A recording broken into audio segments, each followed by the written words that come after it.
Florida weather is unrelenting. When category-level winds hit the coast, everything left outside is tested to its absolute structural limit. That extreme environment is the reason for the wide variance in project bids. You ask for a quote on a pool enclosure, and you get two numbers that look like they belong in completely different universes. As this graphic shows, you can have the exact same backyard and the same pool layout, but one contractor quotes $12,000 while another quotes $60,000. It is natural to assume the high bid is a matter of price gouging based on your neighborhood. The market is actually divided into three distinct tiers. You have optimized inland patios around $12,000, mid-range suburban pools at $20,000, and heavily fortified coastal estates that exceed $60,000. These price tiers are a direct result of physics, soil dynamics, and building codes. To understand the estimate, you have to look past the finished look of the screen and focus on the environmental data for your specific property. This diagram identifies the baseline variables: your wind zone, the soil under your grass, the roof geometry, and the raw materials. These factors determine the final project total before a contractor even begins work. You are making a trade-off, spending more on the initial build to ensure the structure survives a storm and remains legal E7-22 engineering standards. This schematic shows a major change. The state mandated a 20 to 27% increase in vertical wind pressure for solid roofs. To support that extra load, the law now requires much heavier, upsized framing and reinforced footers. Geography dictates the engineering. Coastal areas like Miami-Dade and Broward are designated as high-velocity hurricane zones.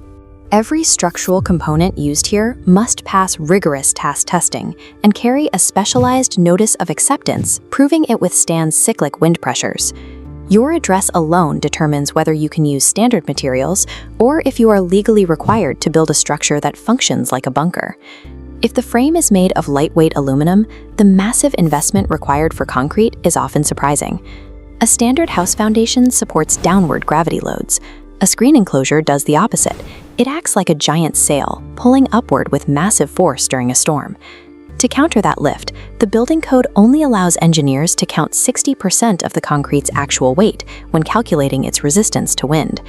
Achieving that stability requires pouring a staggering volume of concrete, often using deep vertical pillars to provide enough mass to anchor the frame. A high-end quote accounts for materials buried deep in the dirt, providing the mass needed to keep the structure grounded. Above ground, the structure relies on specialized 6000 series aluminum alloys. This details the difference in required metal. On the left, a standard 2x4 inland post. On the right, the heavy wall 4x4 coastal column. This shift triples the material cost, jumping from $560 per linear foot to nearly $17. Coastal builds also require premium AAMA 2605 architectural coatings, which use floral polymer resins to prevent the metal from degrading in the salt air. Upgrading the metal gauge and chemical coating raises the initial invoice, but eliminates the risk of the frame buckling or failing under sun exposure. There is also a chemical threat that can destroy an enclosure from the inside out, often long before a storm arrives. This is galvanic corrosion. Standard steel screws react aggressively with aluminum in humidity. On the left, the reaction dissolves the aluminum into powder, compromising joints.